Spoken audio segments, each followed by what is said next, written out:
Welcome to the Royal Road School of Carmelite Prayer, where we are currently going through the Way of Perfection, Teresa's classic manual of prayer, and looking at what Teresa has to say about the prayer of recollection. Today we are looking at chapters 26 and 7. And this is what Teresa tells us. So, methods for recollecting one's mind. The examination of conscience, the act of contrition, and the sign of the cross must come first. Since you are alone, strive to find a companion. What better companion than the Master himself, who taught you this prayer? Represent the Lord himself as close to you, and behold how lovingly and humbly he teaches you. Remain with so good a friend as long as you can.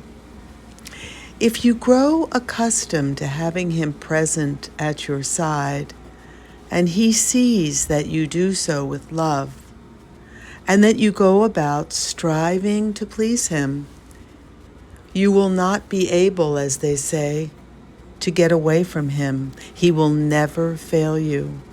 He will help you in all your trials. You will find him everywhere. Do you think that it is some small matter to have a friend like this at your side?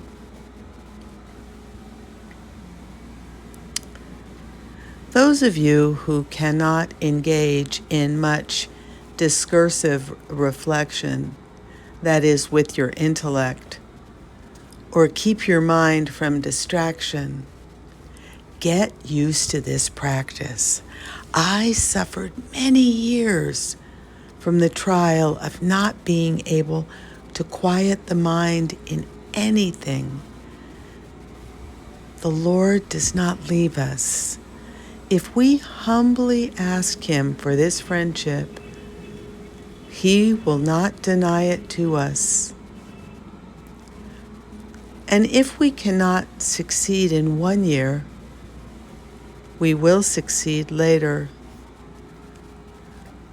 Let's not regret the time that is so well spent. Who is making us hurry? I'm speaking of acquiring this habit and of striving to walk alongside this true Master. I am not asking you to think about him, or that you draw a lot of concepts or make long and subtle reflections with your intellect. No, not at all. I am simply asking you to look at him. For who can keep you from turning the eyes of your soul towards this Lord? Even if you do so for just a moment, if you cannot do more. Your spouse never takes his eyes off of you.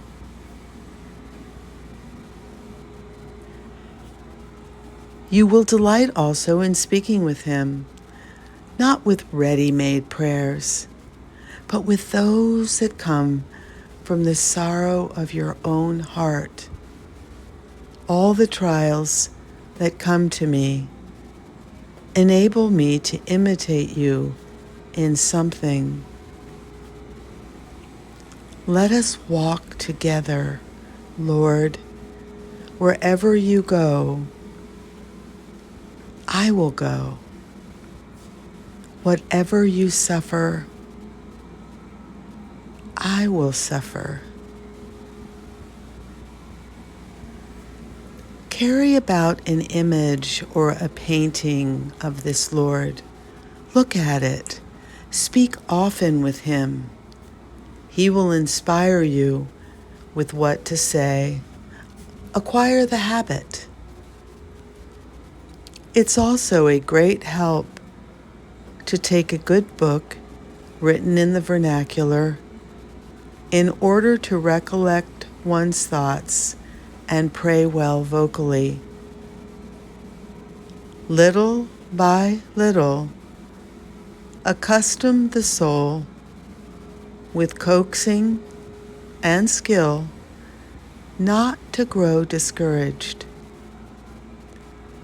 Many years have passed since the soul left the house of its spouse. Our soul and our thoughts are so accustomed to wandering about at their own pleasure, grief, that the poor soul doesn't understand itself. In order that it get to love remaining at home once again, a great deal of skill is necessary. Draw near then to this good master with strong determination to learn what he teaches you, and his majesty will so provide that you will turn out to be his good disciples. He will not abandon you if you do not abandon him.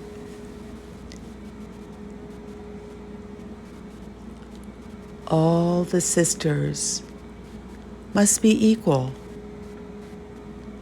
You have a good Father,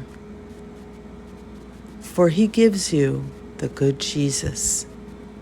Let no one in this house speak of any other Father but him.